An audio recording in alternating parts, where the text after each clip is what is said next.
Now more than ever, we are working twice as hard to save you even more with rollbacks on all of our DEI hires. Like Sam here, he or she or they them, oh hell, I don't know, you're out. Or this durable 5-in-1 rainbow-colored printer. We're rolling that back right out the window. DEI rollbacks save our company from a pitiful bankruptcy. Join us this Black Friday to watch us throw out the trash. What's up, guys? Your boy Benny. Politics is downstream of culture, my mentor Andrew Breitbart used to say, and what that means is that when you are looking at the political landscape, you are seeing the distillation of what's actually happening on a moral, hierarchical, cultural level in the country.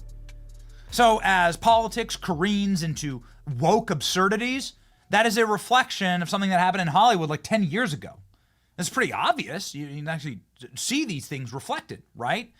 Everything from the Me Too movement to Black Lives Matter is something that has been pressed upon the political sphere via Hollywood and culture. And now there's something incredible happening.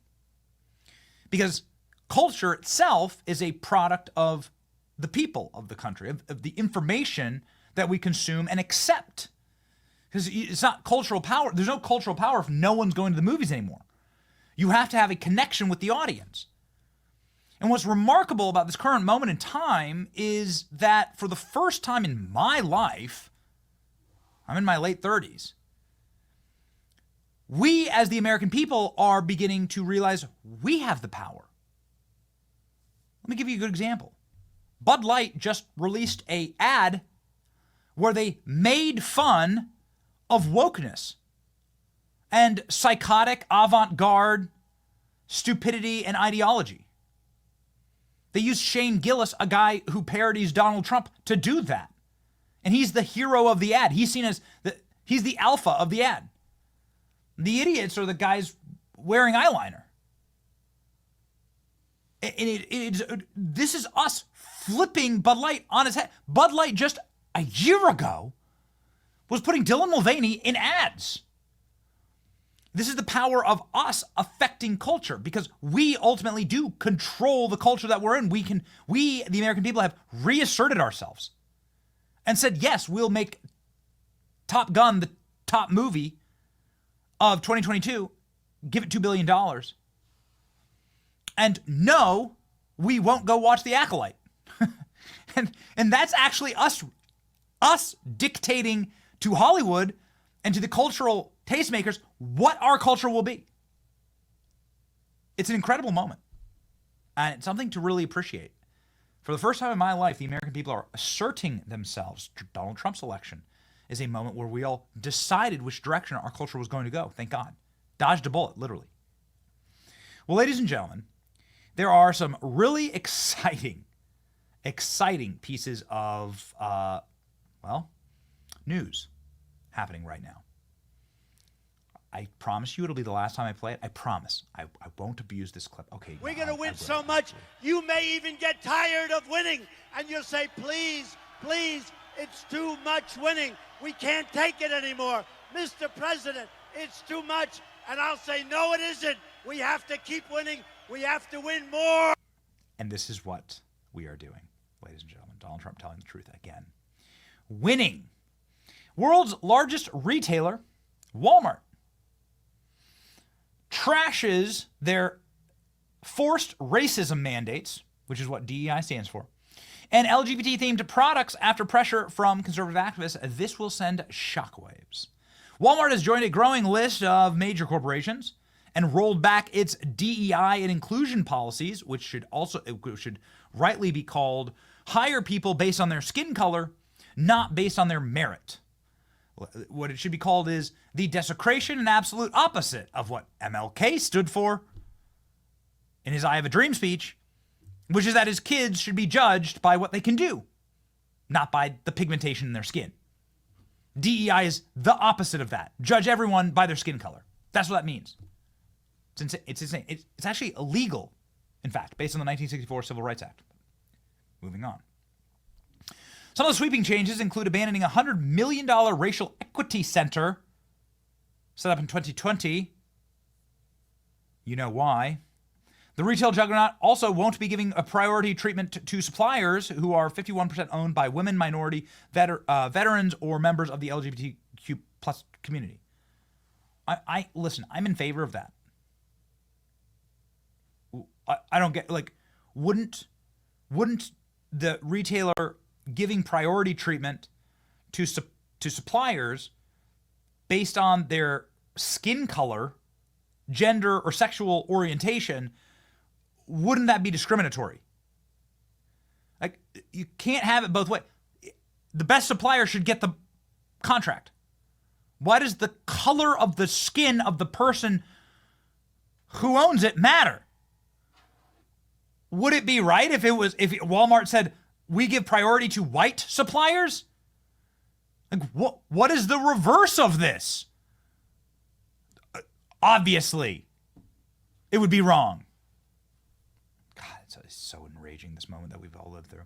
Walmart pivot has been the latest domino to fall in a growing conservative crusade. No, a crusade of rationality against DEI initiatives underscores the increasing pressures facing corporate America, continues to navigate the fallout from the Supreme Court ruling in June of 2023 that ended affirmative action in college admissions. Emboldened by this decision, conservative groups have filed lawsuits making similar arguments about corporations targeting workplace initiatives that are racist.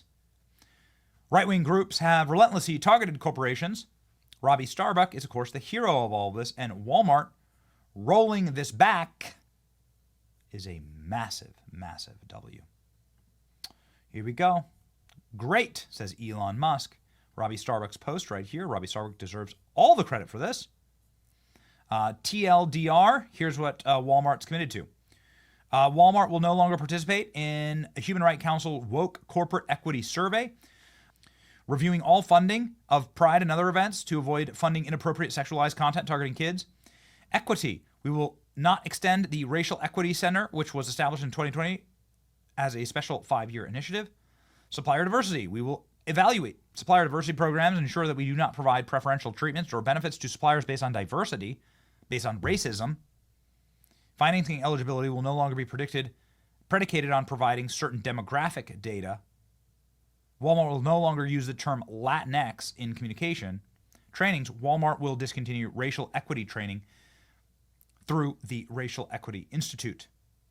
DEI, Walmart will continue use of DEI as a term used while ensuring respectful and supportive environment. Our focus is belonging for all associates and customers, including those with white skin, which, of course, all of this is designed, including people who are straight, white, all of this is designed specifically to bigotedly, racistly discriminate against.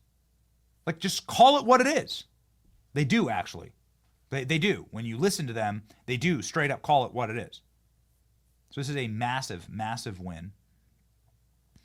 I need a new Grim Reaper meme with all the companies. I ran out of doors. This.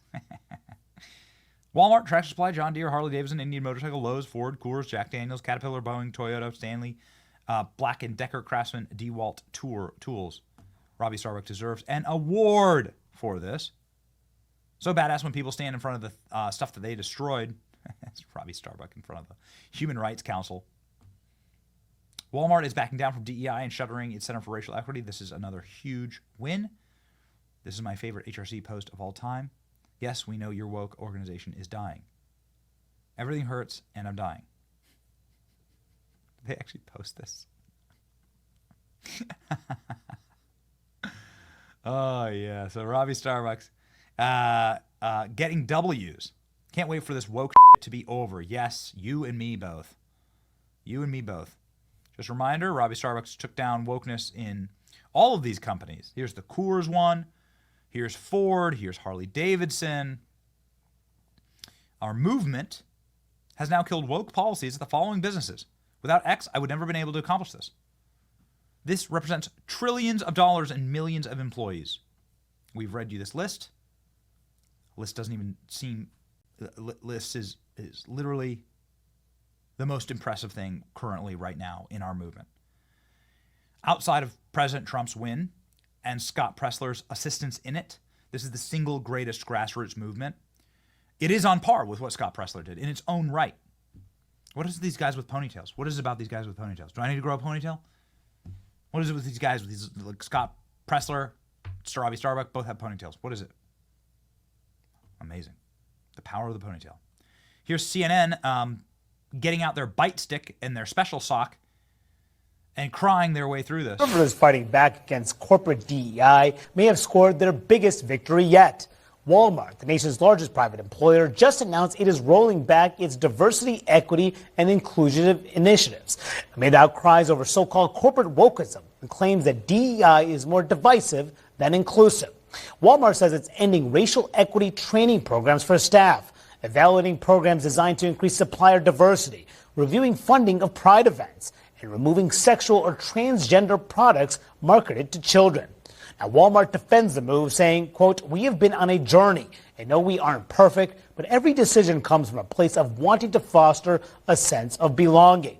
Other companies making similar moves. They include Harley-Davidson, Tractor Supply, and John Deere. Well done, Robby Starbuck. Friend of the show. Really proud of you, brother.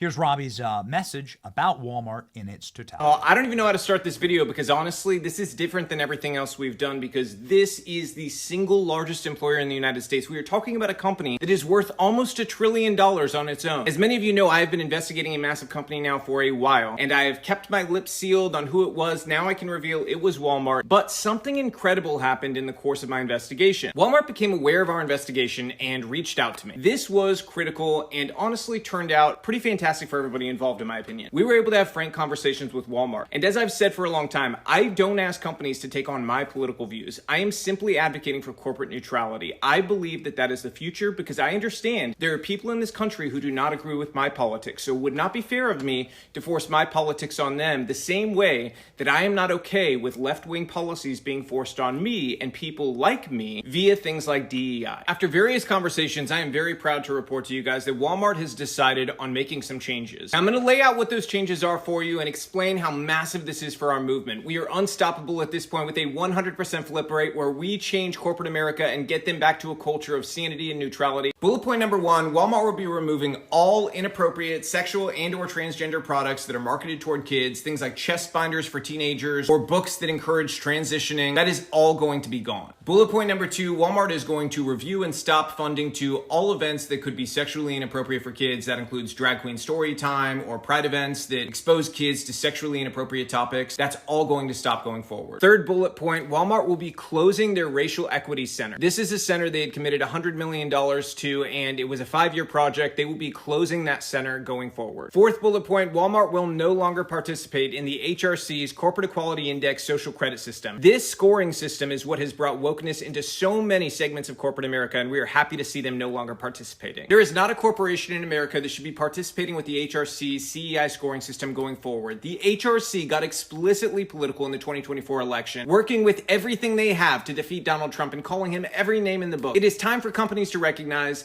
that they need to move away from this system that is explicitly political and embrace corporate neutrality so that everybody is welcome in their stores. Fifth bullet point, Walmart is going to be reviewing their supplier diversity programs to ensure that nobody's receiving preferential treatment on the basis of race, and they will also ensure that financing eligibility will no longer be predicated on providing certain demographic information. Sixth bullet point, and this is a favorite for me, being Latino myself, Walmart will no longer be using the term Latinx in any of their official communications. That is going to be wiped away. I was very disappointed to see it was there, but again, this is across corporate America. So this is a company, Walmart, who is doing the right thing here, and I want to give them credit for that. Getting rid of this, big. We don't want to hear Latinx ever again. Bullet point number 7, Walmart will be discontinuing their racial equity training through the Racial Equity Institute. Again, getting rid of woke trainings. And last but not least, drumroll please for the big one, DEI. They will be discontinuing use of DEI both publicly and privately at Walmart. This is a massive win for our movement. The momentum just keeps growing. This is the largest employer in the United States, worth almost $1 trillion. Other companies are taking notice. Suppliers of Walmart are taking notice now. With Christmas right around the corner, I'm happy I could deliver you guys one retailer that will drop the woke policies. You've still got Amazon and Target acting crazy out there with wokeness, so I'm glad I could give you guys one at least. And yes, we do have our eyes on Amazon and Target. America just voted, and we voted against wokeness. We voted for sanity. We voted for corporate neutrality. We don't want companies funding divisive things. And Walmart is setting a great example here for other companies to turn around. It's not too late. Turn around. People are very forgiving, and we can get back to sanity together and rebuild and make this country the greatest it can possibly be. As this New York Times headline clearly illustrates, the paradigm has changed. Companies need to listen to our movement. We are powerful and growing every single day. We will not stop until we have eliminated wokeness in corporate America. If you love our work to remove wokeness from corporate America, follow me, share these videos, subscribe to my X page. It's $5 a month. It supports our research team. But please tell your friends about this, and let's keep this movement growing.